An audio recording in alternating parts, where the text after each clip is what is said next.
I'm Patrick Lancaster, and right now we are near the Russia-Ukraine war front line in front of a Russian Army experimental rocket launcher. There's 4 rocket tubes on here, 122 millimeter radius rockets, and we were here while they were developing this piece of equipment, this experimental piece of equipment, and now it is ready for action. You can see the first video on the card. Just click there, and you can see the video of it in production. And now it's ready to fire on, they're going to be using it to fire on Ukrainian positions, and we're documenting it. Regardless what side of this conflict you favor, information needs to be seen from both sides. Talk to people about why they're doing what they're doing, regardless if you agree with it or not. Get as much information as you can from as many different sources. I don't have all the answers. No one does. It's up to you to educate yourself, think for yourself, then make your own opinion. Please like, share, subscribe. Remember, I'm an independent crowdfunding journalist. Support my work with the link on the screen, or in the description, or in the pinned comments. We're out. Let's go get some information.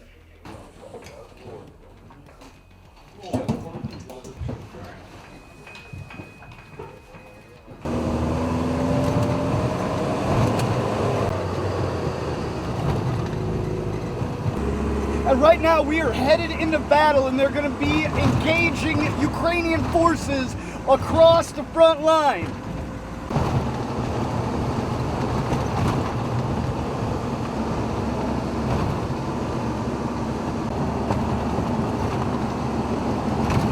Что это? Включили рэп. Пульты управления рэпом. Уже близко подъезжаем, надо включать. Может быть, будет беспилотник? Да. Опасное место. Уже, да, начинается опасная дорога. Маршрут VPV. Ага. Что? Маршрут VPV проходит. Камикадзе, понял? Ага. Волокно! Тут, кстати, на проводах видели? Кто-то снял. На память бежать.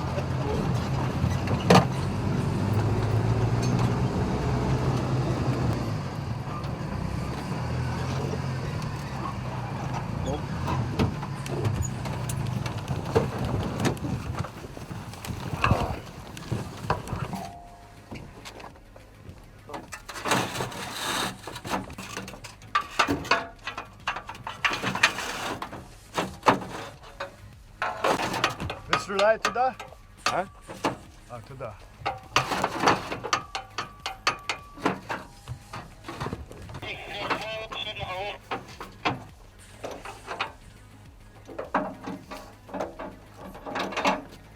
Можешь сказать, что это?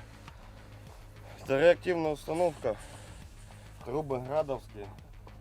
Сейчас будем работать. Устанавливаем прицел. Сейчас бусалист нас скажет, куда нам стрелять. Это как кастом, да? Кастом. Да.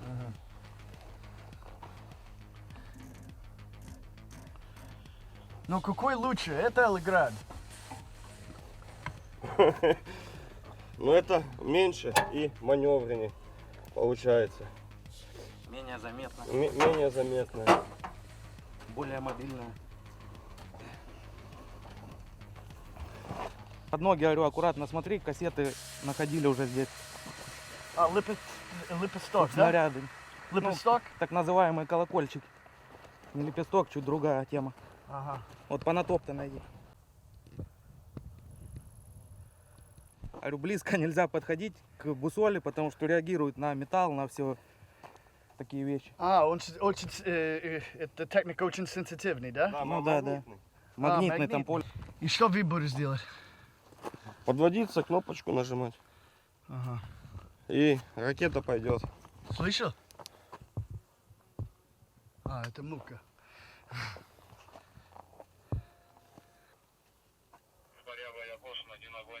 Ага, Сань, говори. Что, Патрик пусть ебет? Да, отходи туда, Патрик. And right now we are with the Russian army, and they're firing on Ukrainian positions. Даю один, бойся, выход!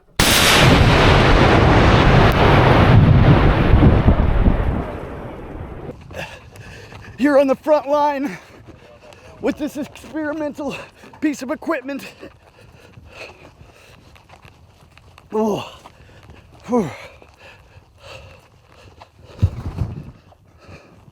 When we just heard the impact.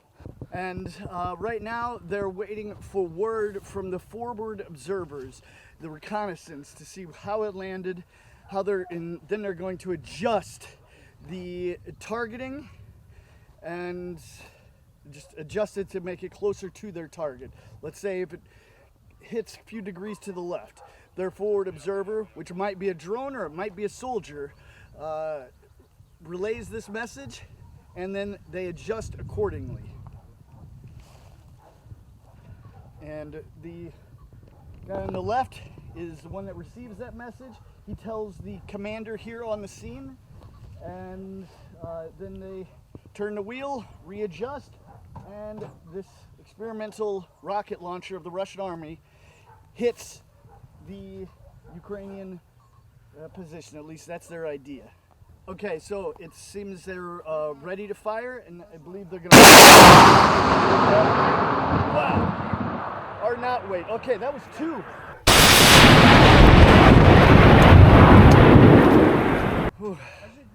So that was 2 that went off. That was really loud. That was a little bit of a surprise for me. Это должно как это, да? А? Должно как это? Да. Okay. So I thought they were going to be shooting one at a time, but the first one was 1, then 2. So there's one left. Now they're readjusting again. And we just heard the impact now. Here's what it does to the ground. So нормально? Да, порядок. Выход.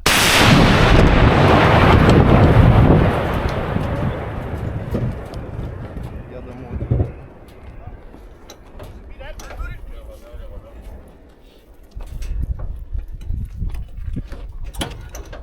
Все нормально? Да.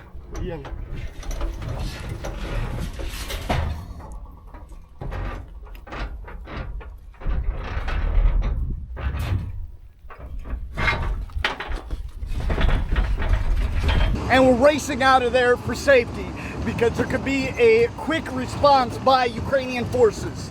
Again, regardless of what side you favor, you should think, and everyone should think, that information from both sides should be seen and attempted to understand the motivations and the actions and everything in between. So educate yourself, think outside the box. Everything's not so black and white.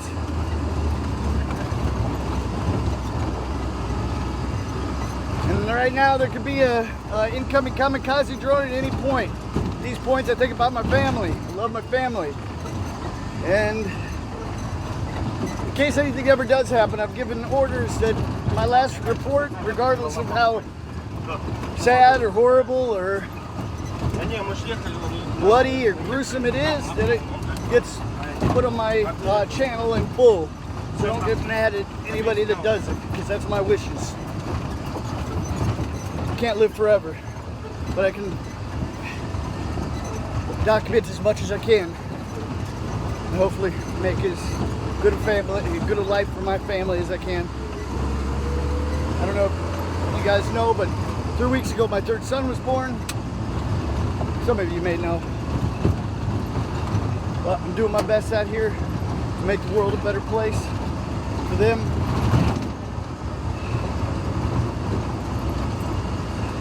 So I love them very much, my wife.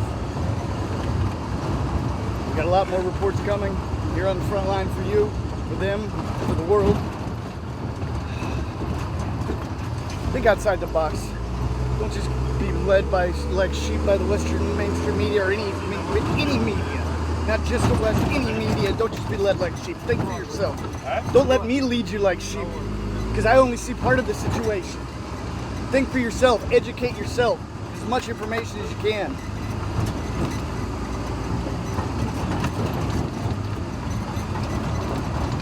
Please like, share, subscribe. Remember, I'm an independent crowdfunding journalist. Support my work with the link on the screen or in the description. Also comment below what else you want to see, what I'm doing wrong, what I'm doing right, what I should do next.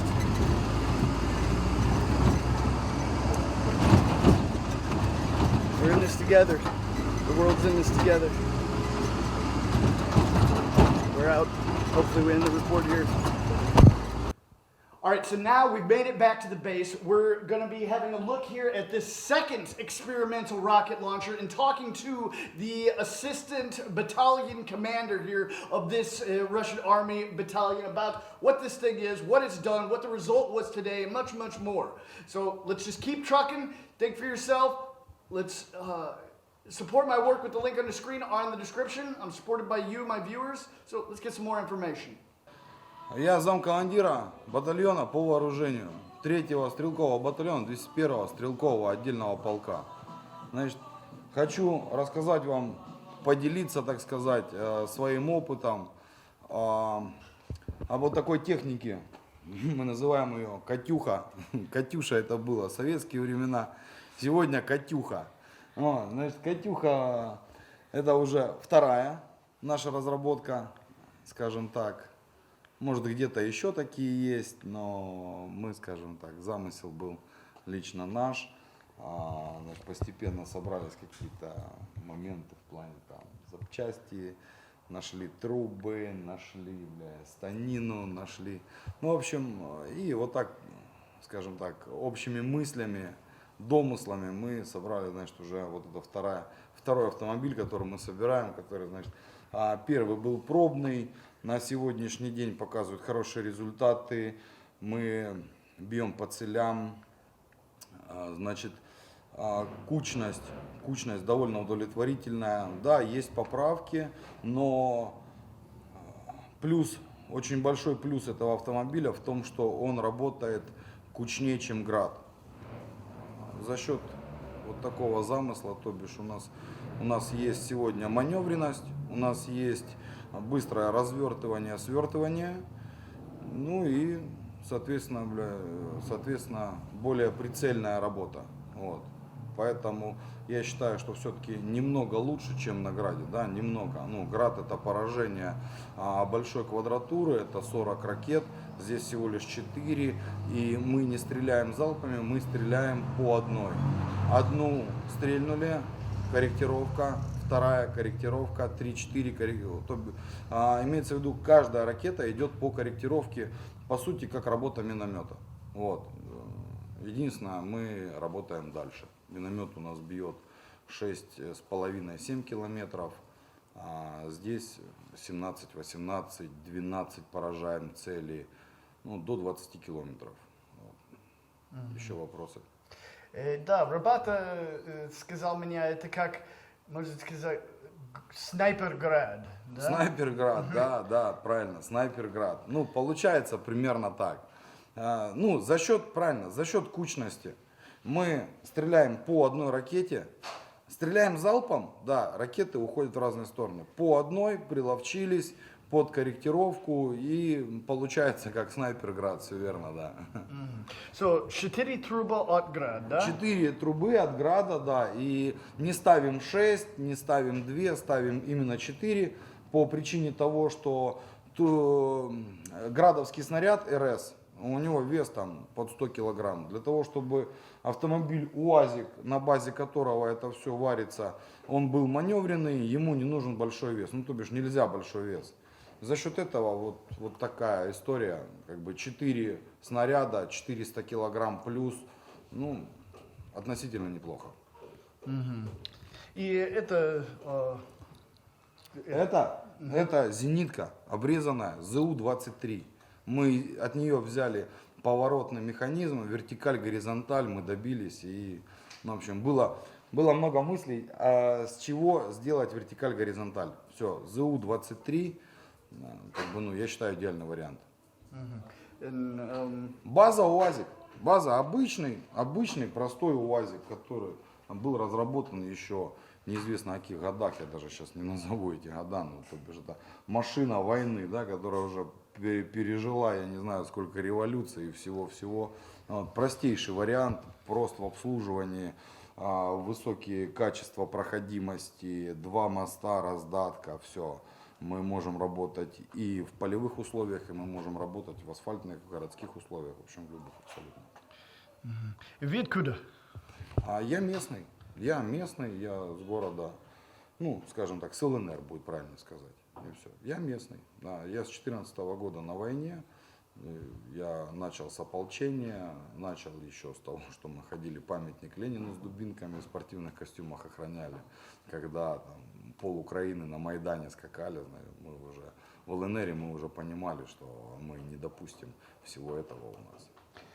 В местный Луган, что вы подумал, когда западные СМИ или западные государства, США, Европа, Украина, они сказали, Россия оккупант? Что вы могу сказать за это? Вы местный. Мы не можем сказать, что Россия оккупант, потому что мы исторически русские. Мы русские исторически. А если кто-то в Украине об этом забыл, то я думаю, мы с удовольствием им напомним о том, кто они и где их корни. Поэтому я считаю этот ответ максимально исчерпывающим. И что вы думал, мирные люди на США и Европа должны знать за эту войну? Мне, откровенно сказать, мне все равно, что думают США, Европа.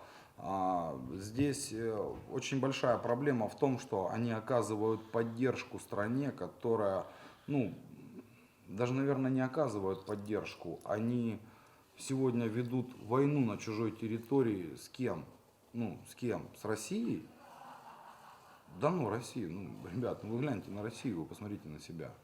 Кто против нас пошел? Вы очень глубоко ошибаетесь. Мы вас один раз нагнули, нагнем еще раз. Европу, Америку, не знаю, Германию, да кого угодно. Ну, Россия величайшая страна сегодня. И ее сломать невозможно. Сломать людей в этой стране невозможно. Каждый здесь человек, здесь присутствующий, его не поймали. Он сам пришел. Знаешь, русский человек, россиянин, с русскими корнями, человек, который помнит свою историю и помнит свои корни, да он сам сюда придет. Его не надо искать, его не надо ловить, ему не надо повестку отправлять. Он просто придет, дабы доказать всем, что Россию ее не сломать. Вы есть паспорт России? У меня есть паспорт России, да. Я был гражданином Украины, но эта страна предала нас. Эта страна предала Донбасс. Начнем с этого. Я не говорю, что Украина была плохая страна. Нет. Но эта страна предала свой народ, который жил на Донбассе.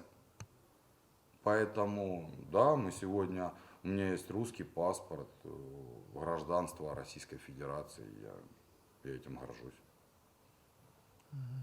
Ну и что вы могу сказать люди на Киев, который сказал, вы предатор? Нет, мы не предатели. Мы встали за свои корни. Мы не можем быть предателями. Мы никогда не были европейцами. Мы никогда не состояли в Евросоюзе. Мы не можем быть предателями. Но причины, почему мы предатели?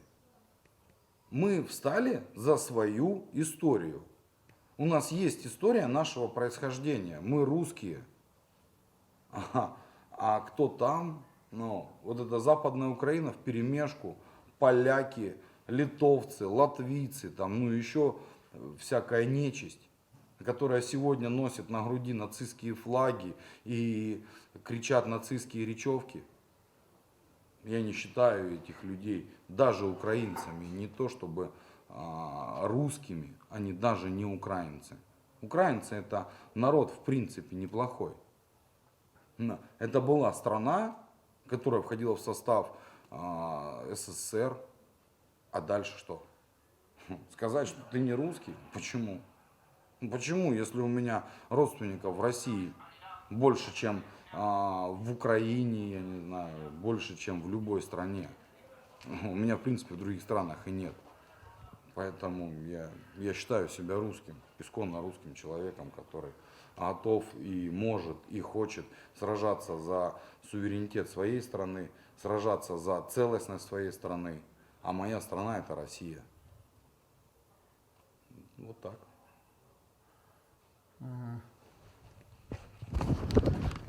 So, you heard it from the source. a local person, now an assistant battalion commander here in the Russian army. Local from Lugansk. Как долго вы воевали? Я с 14 года, 14. Да. Я уже говорил, я с 14 года в войне, и, ну, в войне, в конфликте, как будет правильно выразить. Я говорю, я еще памятник Ленину с дубинкой ходил, охранял, с бейсбольной битой. Да, было так. Российский флаг, который мы подняли методом проведения голосования, скажем так, да, вот, мы защищали этот флаг, потому что его там по ночам пытались какие-то нерадивые снять. Ну, для чего это было сделано? Зачем? Что вы хотели доказать? Mm-hmm. And so you hear his words, hear what he has to say, and you comment below how this compares to the information you were given in the media. It doesn't at all match up. And this is a fact because the Western mainstream media and governments won't show you this information, that this is how things played out. It's your job to think for yourself and understand the situation from multiple views. I show you what you won't get in other places. Think for yourself. Get as much information from as many different sources as possible. Imagine the unimaginable. Not everything's black and white. Let's go forward and get more information.